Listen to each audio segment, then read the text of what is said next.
Y si une alguien más, ahí puse ya a grabar. Así queda todo registrado.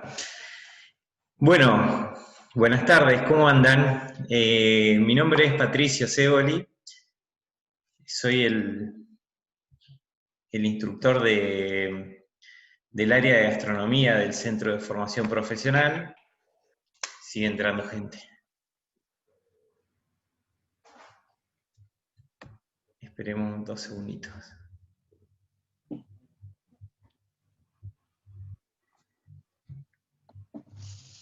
¿Me escuchan todos? Sí. Bueno, el que no me escucha no me va a responder, ¿no? Pero bueno, yo pregunto por las dudas. A Silvana me parece que le está costando ahí conectar el audio. Ahí me dice, no te puedo escuchar. Hola, sí, yo acabo de cambiar al teléfono, puedo escuchar bien ahora. Ah, bueno. Bueno. A ver.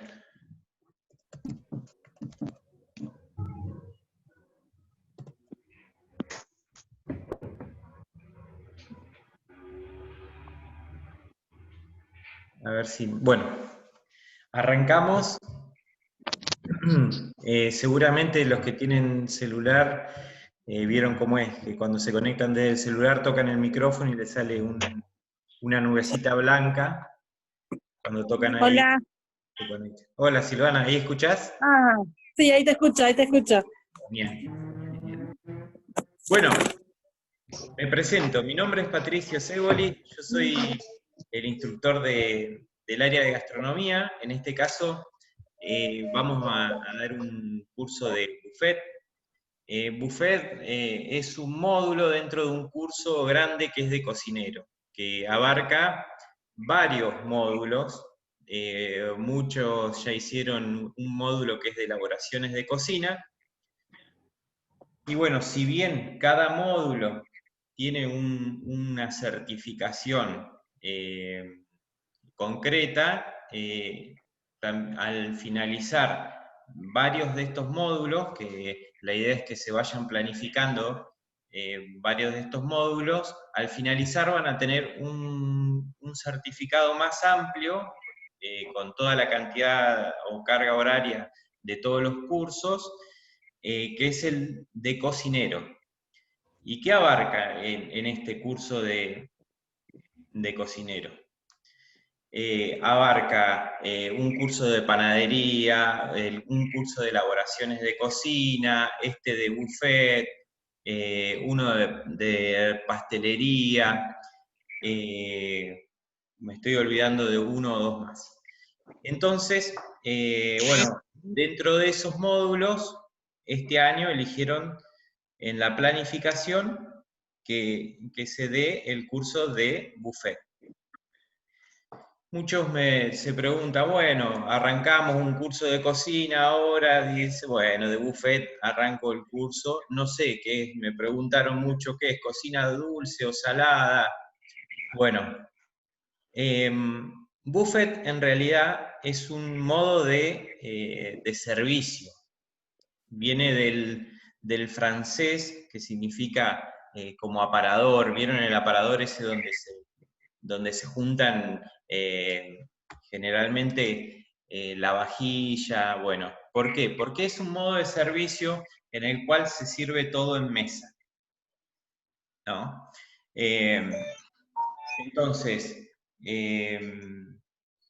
lo que vamos a aprender en este curso son distintas preparaciones para servir en una mesa.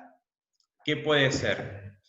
Puede ser un desayuno, puede ser un brunch, que es una mezcla de desayuno y almuerzo, un almuerzo.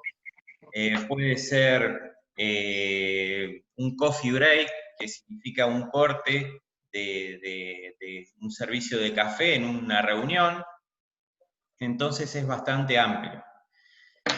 La idea de este curso es un poco que ustedes tengan los conocimientos teóricos para este servicio y vamos a ver algunas recetas muy específicas. Imagínense que van a tener infinidad de recetas para preparar. Entonces, de esta forma no podemos tener clases prácticas. Voy a aprovechar a dar toda la parte teórica. Pero para que no sea tan denso, que estemos hablando así, porque por ahí la mayoría le gusta cocinar, le gusta meter las manos en la masa, algunas clases voy a hacer algunas preparaciones, así en vivo, y bueno, y me van consultando, vamos viendo sobre cuestiones puntuales. No vamos a poder hacer una clase muy extensa, entonces tal vez alguna preparación que comencemos no la vamos a finalizar, pero bueno, un poco van a ver la forma. Sí, cuando finalicemos este curso dura hasta fines de noviembre, primera semana de diciembre, ya dejaríamos de tener estas clases virtuales, y el año que viene se programaría la finalización de manera presencial. Digo, se finalizaría porque no sabemos cómo va. Si alguien me dice cuándo va a terminar esta pandemia, le doy un abrazo, porque no sabemos, la verdad que es una planificación en una incertidumbre lo que estamos haciendo. Es una forma de adelantar el curso, es un curso corto, pero bueno, la idea es que cuando nos reunamos, que cuando podamos tener clases presenciales, ir haciendo preparaciones directamente. Esta parte teórica va a quedar atrás. Aprovechamos, adelantamos esto y después seguramente tendremos 2 o 3 semanas de clases presenciales pura y exclusivamente en la cocina. Bueno, los que ya han hecho otros cursos ya saben cómo son esas clases prácticas. Esperemos que tengamos la cocina preparada en el centro, que, bueno, se comenzó el año pasado a preparar ahí en el centro, en la estación de tren, y poder darla ahí. Si no, bueno, estaremos en algún otro lugar de acá de Carmen de Patagones. ¿Alguien quiere hacer alguna consulta de esto? Vi que había levantado la mano. Perdón, profe, buenas tardes. Yo Buenas soy tardes. Eugenia. ¿Cómo estás, Eugenia? Bien.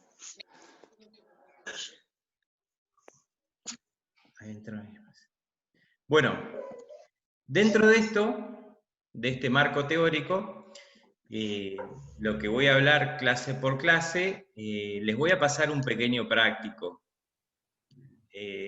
El primero es un poco más extenso, pero bueno, está en el marco de todo lo que les di y les va a ayudar, les va a servir como ayuda a memoria para ir realizando todas las recetas, para todo lo que vamos a ir viendo de acá en adelante. Ustedes me dirán, ¿para qué sirve el curso este de buffet? ¿Cómo lo podemos aplicar? Generalmente el curso de buffet, o el servicio de buffet, mejor dicho, se utiliza cuando hay una gran cantidad de comensales. ¿Por qué? Porque se levanta cada persona y se sirve de la comida que está sobre la mesa. Y en eso también, ya vamos a ver más adelante, hay algunas adaptaciones para este caso de pandemia de COVID. Ya se está hablando porque en los hoteles es muy utilizado, sobre todo en los desayunos. ¿Y por qué es muy utilizado para atender gran cantidad de personas? Porque no se necesita de muchos mozos para el servicio de la comida. ¿Hasta ahí vamos bien? Sí. Sí, profe, sí. ¿Y qué se puede servir? Se puede servir cosas frías, alimentos fríos, alimentos calientes, dulces, salados, depende del momento y, del tipo de servicio que querramos hacer. Bueno, la semana que viene vamos a ver un poco, vamos a tener también otra clase así de estas, más teóricas, y después la próxima semana ya vamos a empezar ya vamos a hacer algo de cocina en vivo. Pero es importante que veamos esto como base para que después en la parte de cocina estemos todos ya ayornados de muchas cuestiones básicas. Bueno, lo primero lo que quería hacer en esta clase, porque muchos han hecho el curso de elaboraciones de cocina, pero muchos no, es hacer una nivelación y de alguna forma una ayuda a memoria para con respecto a los métodos de cocción y a los métodos de transferencia de calor. Ya vamos a ir viendo la importancia que tienen para determinadas preparaciones, ¿no? Bueno, hay 3 formas de transmitir el calor. Una que se llama convección, otra conducción y radiación. Eso está dentro de los que le mandé el PDF que le mandé por el WhatsApp. Lo resumo clarito, rápido. Convección es cuando el calor se transmite por un fluido, generalmente líquido, ¿no? Cuando ponemos a hervir un alimento, cuando ponemos a freír un alimento, que se transmite el calor por el agua, por la grasa o por el aceite. Generalmente este método de transferencia de calor es el más efectivo. ¿Por qué? Si ustedes ponen una mano en el horno, estando a 180 grados, lo pueden dejar 5 o 7 segundos, sin tocar la rejilla, ¿no? 5 o 7 segundos, y seguramente no se van a quemar. Y ese horno está a 180 grados. En cambio, si ponemos la mano en agua hirviendo, que está a 100 grados, 80 grados menos de temperatura, la ponemos y nos quemamos de inmediato. ¿Por qué es esto? Porque esta forma de transmitir calor es más efectiva, es más contundente y llega de forma más rápida al alimento. Y esto lo vemos en alimentos que tienen mucha cantidad de agua. Cuando cocinamos un alimento que tiene mucha cantidad de agua, se cocina mucho más rápido. Como por ejemplo un zapallito. Como por ejemplo, no sé, un zucchini, se me ocurre ahora. Un tomate. Una vez que se calentó y se calentó el agua dentro de esos alimentos, se cocinó rapidísimo. ¿Por qué? Por esa forma de transmisión de calor. Después dijimos, conducción, que es también una forma bastante efectiva de transmisión de calor, que es por conducción de un metal, generalmente, o de un recipiente. Puede ser calentar una piedra y cocinar arriba de una piedra. La conducción de temperatura de esa piedra, de esa sartén, con el alimento, hace que caliente, que se transmita el calor por ese material.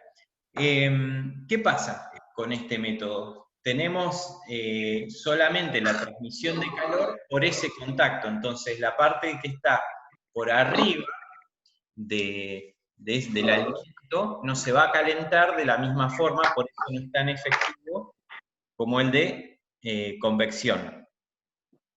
Después tenemos el de radiación. Les voy apagando los micrófonos, así no... Pero cualquier cosa lo activan y me hablan. Bueno, ¿qué pasa con el de radiación? Se transmite ¿cómo es? El calor por medio de radiación electromagnética. Usted dice, radiación electromagnética, me suena a una película de ciencia ficción. Bueno, es también en un horno hay una transmisión de calor por radiación electromagnética. ¿Por qué? Calentamos el aire y por ese aire se va calentando el alimento. ¿Qué pasa con... sigo silenciando, perdón. ¿Qué pasa en el horno? Bueno, es la menos efectiva, por decirlo de alguna forma, manera de transmitir el calor. Siempre el aire es un muy buen aislante de la temperatura. Entonces, cuesta calentarlo, cuesta enfriarlo, y esto, bueno, está estudiado mucho en química culinaria y se utiliza, ¿no? Bueno, dentro dijimos, bueno, vamos a estudiar los métodos de cocción, hablamos de la forma de transmisión de calor, y vamos a hablar de tipos de cocción antes de hablar de método. ¿Por qué tipos de cocción? Porque de acuerdo a lo que nosotros querramos lograr con un alimento, tenemos distintos tipos de cocción.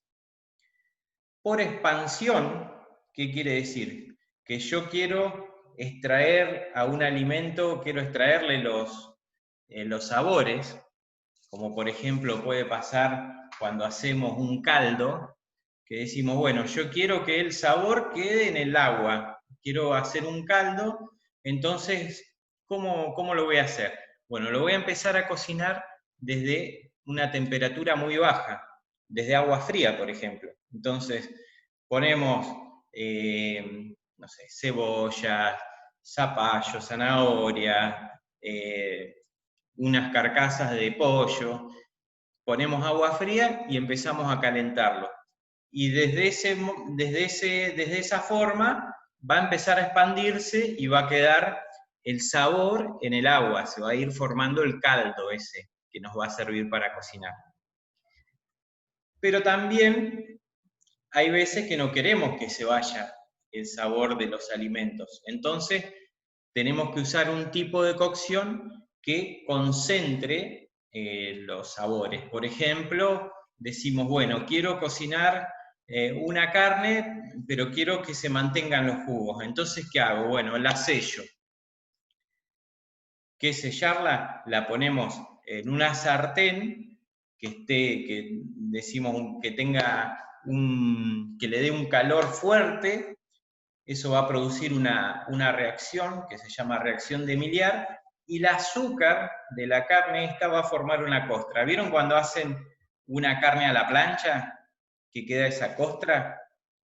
Bueno, eso, ¿qué va a hacer? De alguna forma va a formar una capa para que no se extraiga el agua, los jugos de esa carne. Entonces, bueno, ahí tenemos una forma de concentración. Otra sería, por ejemplo, hacer una fritura, y acá tenemos una diferencia. Decimos, bueno, queremos hacer una fritura. Si la fritura está a baja temperatura, se va a llenar de grasa, de aceite, el alimento que vamos a estar cocinando. En cambio, si tenemos a la temperatura adecuada, ¿cómo quedan las papas fritas cuando están a la temperatura adecuada? Crocantes por fuera, vieron que se le forma esa costra, o una milanesa, queda crocante. ¿Por qué? Porque está frita a la temperatura adecuada, como cuando hacen una torta frita, no sé si, me parece que es lo más popular que la mayoría debe haber hecho. Hacen una torta frita y si la grasa está fría, ¿cómo les queda? Grasosa la torta frita. En cambio, si la cocinan y está a buena temperatura la grasa, para freír, se forma una costra y no queda impregnada de grasa. Bueno, eso es una forma de concentración. Después, bueno, hay cocciones húmedas que tienen un líquido de por medio, y hay cocciones secas, como puede ser un horneado, al horno, no sé, la cocción de un pan, la cocción de un bizcochuelo. no tienen un método, un jugo, la cocción. Y empezamos con los 14 métodos clásicos de cocción. Vamos a ver los más importantes. ¿Hasta ahí van bien? ¿Alguien quiere consultar algo? ¿Le saca el silenciador que les puse a todos? Un poco autoritario, pero bueno, los silencié a todos. Si alguien quiere decir algo, saca el micrófono, me consulta, me interrumpe, para eso estamos, es la idea de que la clase vayamos así, y no quiero aburrirlos tanto charlando yo solo, ya algunos se están durmiendo. Salomé la veo que se está durmiendo un poco ahí. Bueno, dentro de los 14 métodos de cocción que vamos a ver, el primero es blanquear. ¿Para qué? ¿Cómo usamos el blanqueado? El blanqueado lo usamos generalmente para vegetales, pero también lo podemos usar, por ejemplo, para una molleja. Vieron que en el video que les envié blanqueaban una molleja. No sé si lo alcanzaron a ver, uno de cocineros argentinos. Bueno, ¿en qué consiste? Agua hirviendo y darle una pequeña cocción que no finaliza la cocción. Pero ¿para qué sirve este blanqueado? Sirve muchas veces para una mejor conservación, porque, por ejemplo, decimos, tengo brócoli y lo quiero conservar en el freezer. ¿Qué hacemos? Lo blanqueamos y desactivamos las enzimas que tiene ese brócoli, por ejemplo, y dura y queda mejor conservado en el freezer. Pasa con las arvejas, por ejemplo, ¿vieron las arvejas que se compran congeladas en una bolsita? Esas vienen blanqueadas, le dan un hervor de 1 minuto y con ese hervor de 1 minuto, te silencié yo, Paola, ¿Me escuchás, Paola? Bueno, con ese hervor de 1 minuto,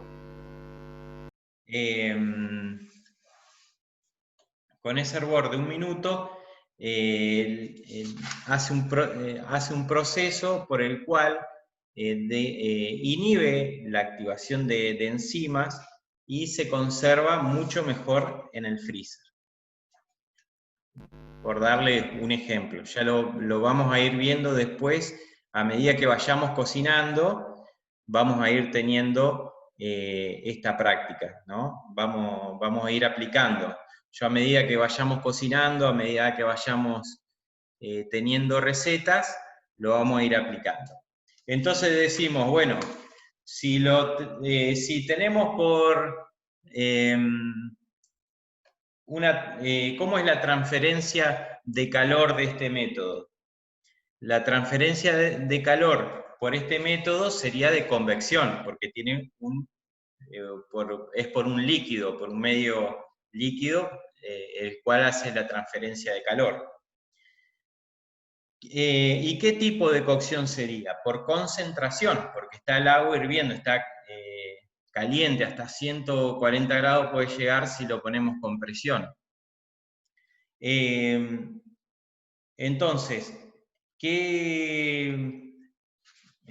¿cómo sería? Concentramos los sabores del alimento, hervimos generalmente una verdura de hoja, por ejemplo, con sal agregada. ¿Qué hacemos? Evitamos que la clorofila esa se vaya al agua, que no quede todo el agua verde, ¿no? Yo, por ejemplo, a las verduras de hoja cada vez las estoy cocinando menos, a la espinaca y a la selga.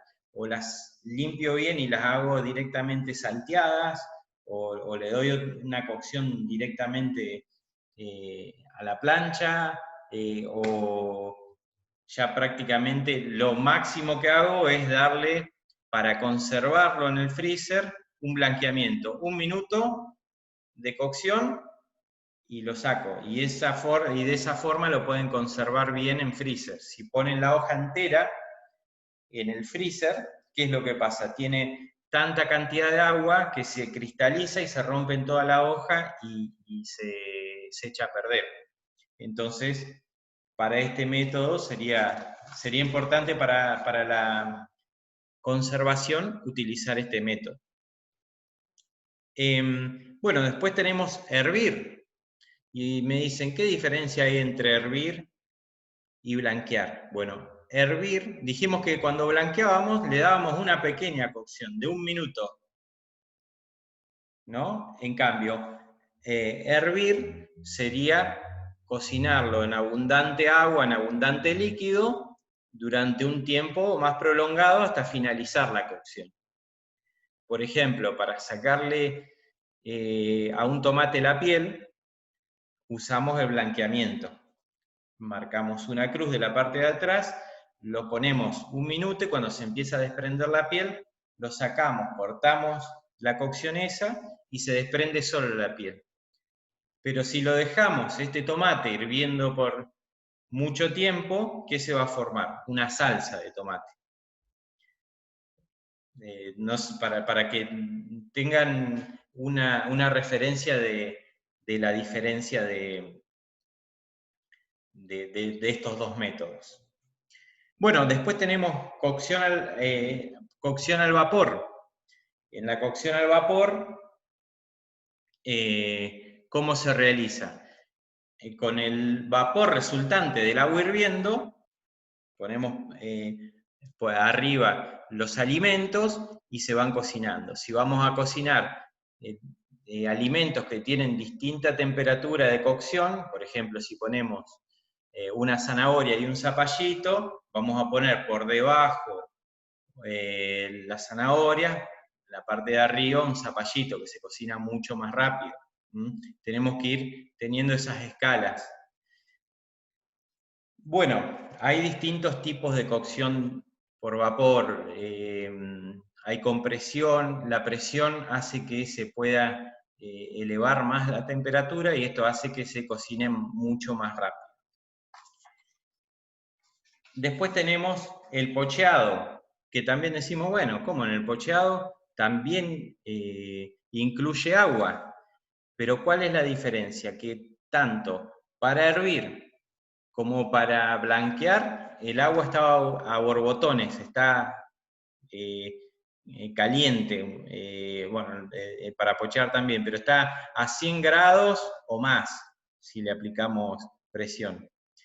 En cambio, para pochear, no, está entre 75 y 85 grados. Ustedes me dicen, ¿cómo hago para medir los 75, 85 grados en mi casa?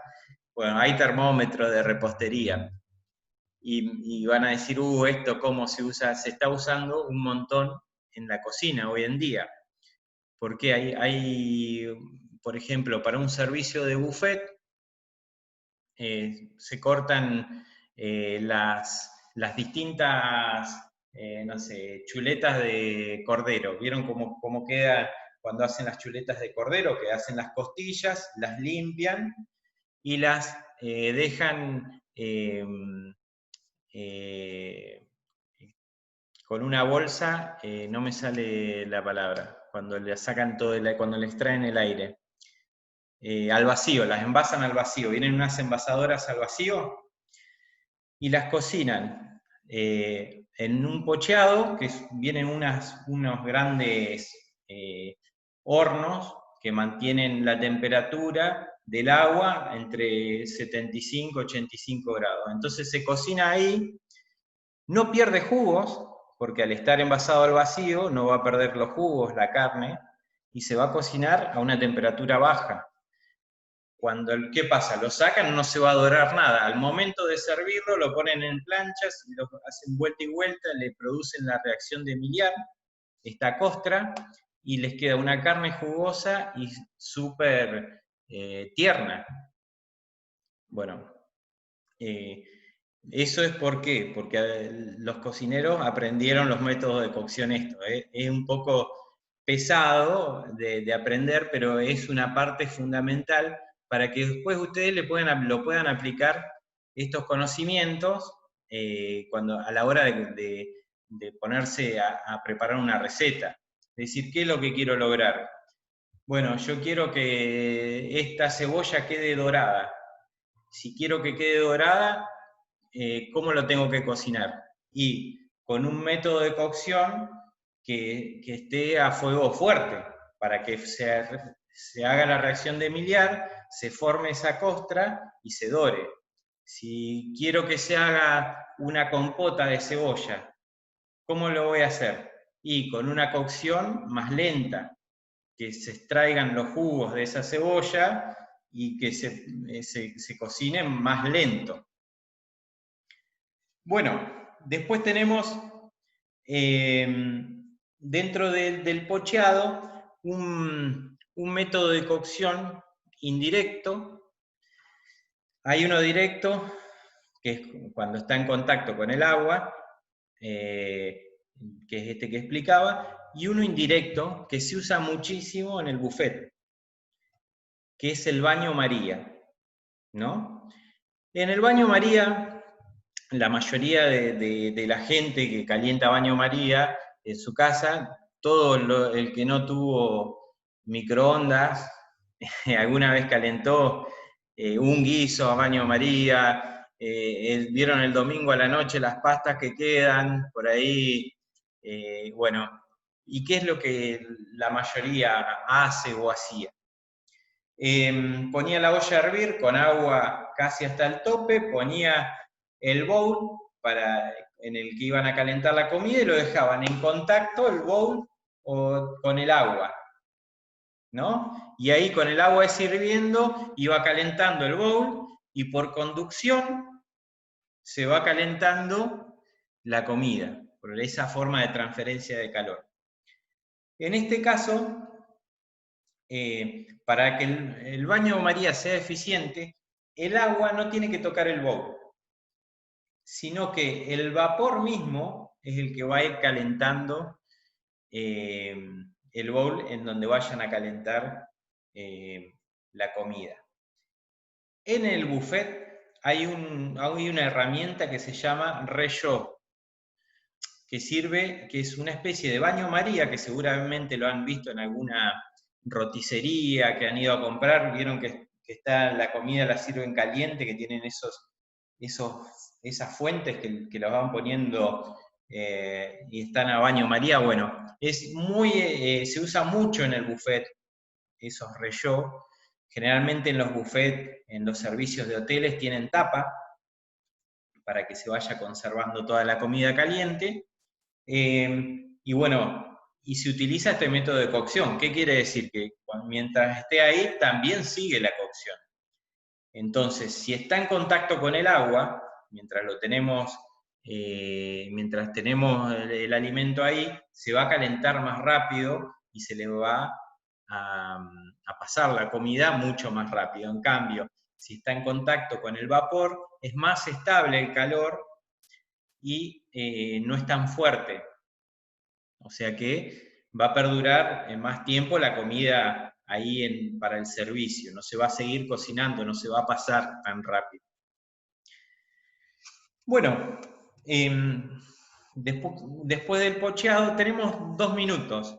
Cuando se desconecte, nos volvemos a conectar con este mismo link y contraseña que les pasé. No nos queda mucho, así que seguramente no vamos a usar los 40 minutos de la próxima vez que nos conectemos.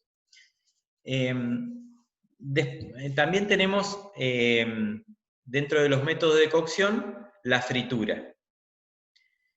Y acá entramos en rangos de temperatura de la fritura.